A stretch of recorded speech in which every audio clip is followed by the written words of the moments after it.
આપણને જ્ઞાન કઈ રીતે મળે છે? શું એ જન્મથી હોય કે પછી આપણે શું કહેવાય બધું અનુભવથી શીખીએ છીએ? આ એક મોટો સવાલ છે. બરાબર. આજે આપણી સામે કેટલાક સ્રોતો છે જે અનુભવવાદ પર એટલે કે એમ્પિરિસિઝમ પર ફોકસ કરે છે. એ વિચારધારા જે કહે છે કે આપણું લગભગ બધું જ જ્ઞાન એ તો ઇન્દ્રિયોના અનુભવમાંથી જ આવે છે. ચાલો આ વિચારની થોડી ઊંડાણપૂર્વક ચર્ચા કરીએ. ચોક્કસ. અને આ સફરમાં આપણી સાથે એમ સમજો કે 3 મુખ્ય વિચારકો છે: જ્હોન લોક, જ્યોર્જ બર્કલી અને ડેવિડ હ્યુમ. હા.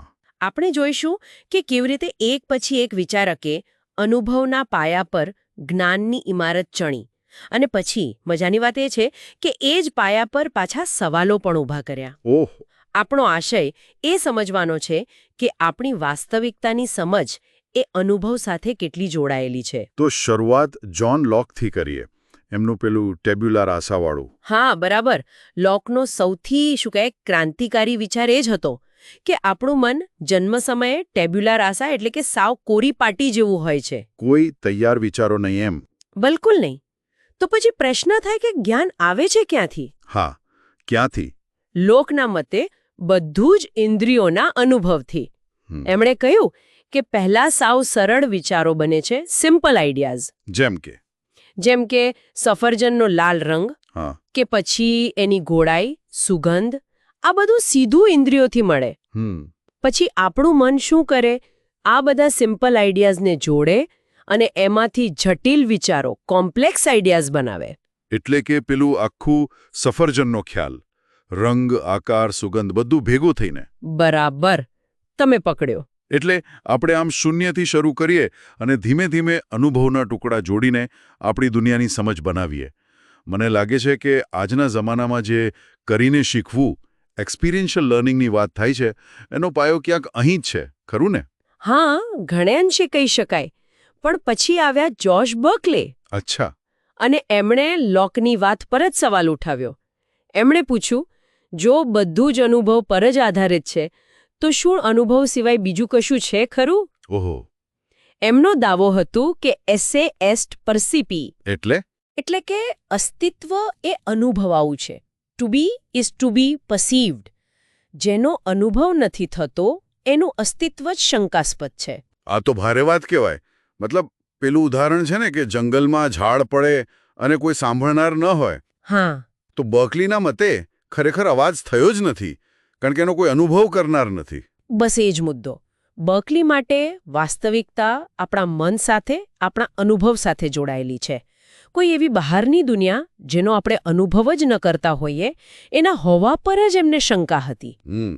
આજકાલ વર્ચ્યુઅલ રિયાલિટી વીઆરની બહુ વાત થાય છે. ત્યાં તો અનુભવ જ બધું છે. બરાબર.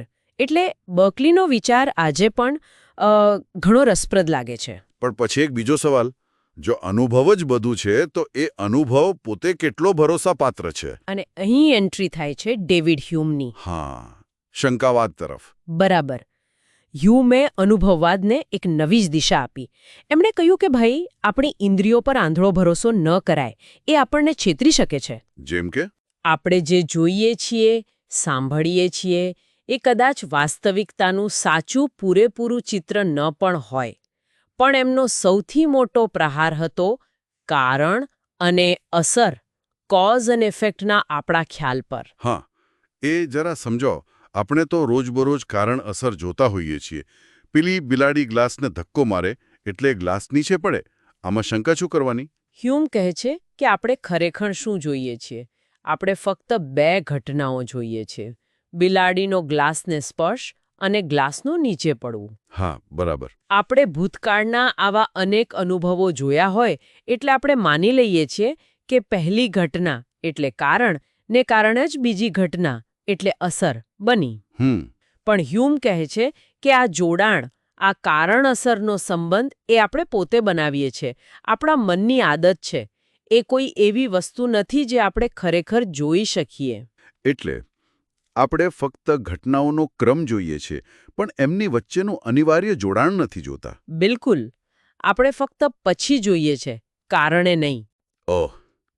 એટલે કે સૂર્ય રોજ સવારે ઉગે છે એ આપણો અનુભવ છે, પણ હ્યુમના મતે એ કાલે પણ ઉગશે જ એની કોઈ 100% તાર્કિક ગેરંટી નથી, ફક્ત એક મજબૂત અપેક્ષા છે. ચોક્કસપણે ફક્ત ભૂતકાળના અનુભવ પર આધારિત અપેક્ષા. હ્યુમે એટલે જ્ઞાનના 2 સ્તર ગણાવ્યા. છાપ ઇમ્પ્રેશન્સ, જે એકદમ પ્રત્યક્ષ જીવંત સંવેદનાઓ છે, જે આપણને ઇન્દ્રિયોથી મળે. અને બીજા છે વિચારો, આઈડિયાઝ, જે પેલી છાપની ઝાંખી યાદ કે નકલ છે. જેમ કે અત્યારે સફરજન જોવું એ છાપ છે, અને કાલે એને યાદ કરવું એ વિચાર છે. અને વિચારો હંમેશા છાપ કરતાં નબળા હોય. હા, ઓછા સ્પષ્ટ, ઓછા જોરદાર. અને આપણું મોટા ભાગનું જ્ઞાન તો વિચારો પર જ આધારિત છે. એટલે હ્યુમના મતે સંપૂર્ણ નિશ્ચિતતા તો શક્ય જ નથી. જ્ઞાન હંમેશા કામચલાઉ હોય છે. આ વાત તો વૈજ્ઞાનિક પદ્ધતિ, સાયન્ટિફિક મેથડની બહુ નજીક લાગે છે. ત્યાં પણ સિદ્ધાંતોને અંતિમ સત્ય નથી ગણતા. નવા પુરાવા મળે તો બદલવા પડે. સાચી વાત છે. હ્યુમનો પ્રભાવ વિજ્ઞાન અને દર્શન બંને પર ખૂબ ઊંડો રહ્યો છે.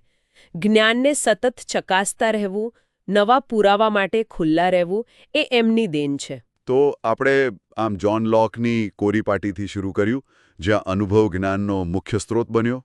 પછી જ્યોર્જ બર્કલી આવ્યા, જેમણે કહ્યું કે ભાઈ અનુભવ જ વાસ્તવિકતા છે. બરાબર. અને છેલ્લે ડેવિડ હ્યુમે આપણને શીખવાડ્યું કે એ અનુભવ પર પણ શું કહેવાય આંધળો વિશ્વાસ ન કરાય.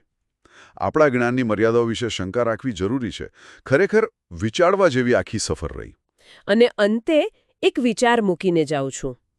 જો હ્યુમ સાચા હોય અને કારણ અસરનું જોડાણ એ ફક્ત આપણી એક માનસિક ટેવ હોય, અનુભવ આધારિત અનુમાન હોય, હા, તો પછી આપણે રોજિંદા જીવનમાં કે પછી વિજ્ઞાનમાં પણ જે સંબંધોને કારણભૂત માની લઈએ છીએ, દાખલા તરીકે કોઈ દવા લીધી અને રોગ મટ્યો, કે કોઈ સરકારી નીતિ આવી અને એનો અમુક પ્રભાવ પડ્યો, એના પર આપણે ખરેખર કેટલી ખાતરી રાખી શકીએ?